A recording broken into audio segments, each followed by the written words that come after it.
JAC के जिलाध्यक्ष बोनकुरु शंकर और जिलाधिकारी संघ के अध्यक्ष प्रवीण रेड्डी ने मांग की कि सरकार को सरकारी कर्मचारियों के मनोबल में सुधार के लिए कदम उठाना चाहिए।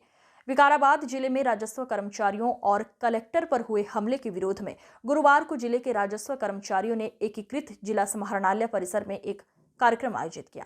इस अवसर पर जेएस के जिला अध्यक्ष बोनकुरु शंकर और जिलाधिकारी संघ के अध्यक्ष प्रवीण रेड्डी ने कहा, विकाराबाद की घटना बहुत दुर्भाग्यपूर्ण है और अधिकारियों पर हमला करना, राजस्व कर्मचारियों द्वारा जनता को प्रदान की गई विभिन्न सेवाओं की अनदेखी करना और पूरी तरह से शारीरिक हमला करना बहुत बुरी बात है। गत 3 రోజుల క్రితం లగచర్ల వికారాబాద్ జిల్లాలో మరి ప్రజాభిప్రాయ సేకరణ కోసం సర్వే కోసం జిల్లా కలెక్టర్ ఆర్డీఓ స్థాయి అధికారులు ఉద్యోగులు అందరూ కూడా అక్కడికి వెళ్ళడం జరిగింది। మరి ఆ వెళ్ళేటువంటి క్రమంలో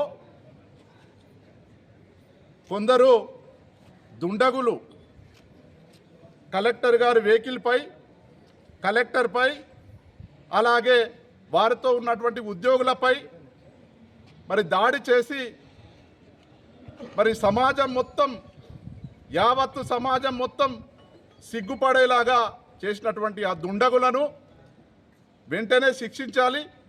ఇలా రాష్ట్ర జేఏసీ చైర్మన్ మారం జగదీశ్వర్ ఏలూరి శ్రీనివాసరావు గారి ఆదేశాలతో రాష్ట్ర వ్యాప్త నిరసన ప్రోగ్రాం పెట్టడం జరిగింది।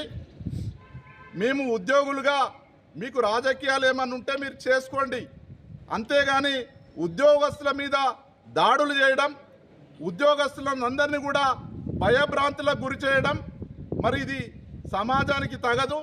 ఇలా ప్రజలు కానీ మేధావి వర్గం కానీ రాజకీయ నాయకులు కానీ ఎమ్మెల్యేలు కానీ ఎంపీలు కానీ ఇవాళ ఇక్కడ ఉన్నటువంటి రాష్ట్ర మంత్రి ఒక్కరే మరి రెస్పాండ్ అయినాడు, 2-3 మంత్రులే రెస్పాండ్ అయినారు, ముఖ్యమంత్రి రెస్పాండ్ అయినారు తప్పితే మరి యావత్తు పొలిటికల్ పార్టీలు అన్నీ కూడా దీన్ని ఖండించవలసిన అవసరం ఉన్నది। ఇవాళ ఉద్యోగ ధర్మం ఇలా ప్రభుత్వంలో భాగంగా ఉంటూ మరి ప్రజలకు మరి ప్రభుత్వానికి వారధిగా ఉంటూ ఈ యొక్క సంక్షేమ పథకాలు కానీ అభివృద్ధి పథకాలు కానీ ఇవన్నిటిని కూడా ప్రజలకు చేరవేసే క్రమంలో నిర్విరామంగా పనిచేస్తూ ఉంటే ఇలా ఉద్యోగస్తుల మీద దాడి చేయడం ఎంతవరకు సబబు అని చెప్పేసి మేము అడుగుతూ ఉన్నాం। ఇలా మేము ఒకటి చెప్తా ఉన్నాం, ఇలా 10 లక్షల మంది కుటుంబాలు ఉన్నాయి। 10 లక్షల మంది కుటుంబాలంటే ఒక్కొక్క కుటుంబానికి మరి 4 చొప్పున అనుకున్నా అని కూడా 40 నుంచి 50 లక్షల మంది మరి ఉద్యోగ సంఘాలకు లోబడి ఉన్నటువంటి ప్రజలు ఉన్నారు। కాబట్టి ఇలా అందరూ కూడా నిశ్చితంగా గమనించాలి। ఇలా ఉద్యోగస్తులందరూ కూడా ఏకమైతే మరి మీరు మీ దుండగులు తట్టుకోగలుగుతారా అని చెప్పేసి మేము అడుగుతా ఉన్నాం। ఏ పార్టీ అయినా కానీ కూడా ఇలా ఉద్యోగులను వేధించేటువంటి కార్యక్రమాలు ఎవరు తీసుకున్నా కానీ కూడా యావత్తు ఉద్యోగ సమాజంతో పాటు మేధావి వర్గము ప్రజలు కూడా తిరగబడేటువంటి రోజులు వస్తాయి। కాబట్టి ఇలా ఎట్టి పరిస్థితిలో ఉద్యోగులను హింసిస్తే ఊరుకునే ప్రసక్తే లేదని చెప్పేసి తెలంగాణ ఎంప్లాయీ జేఏసీ పెద్దపల్లి జిల్లా పక్షాన యావత్తు మేమందరం కూడా ఖండిస్తూ ఉన్నాం।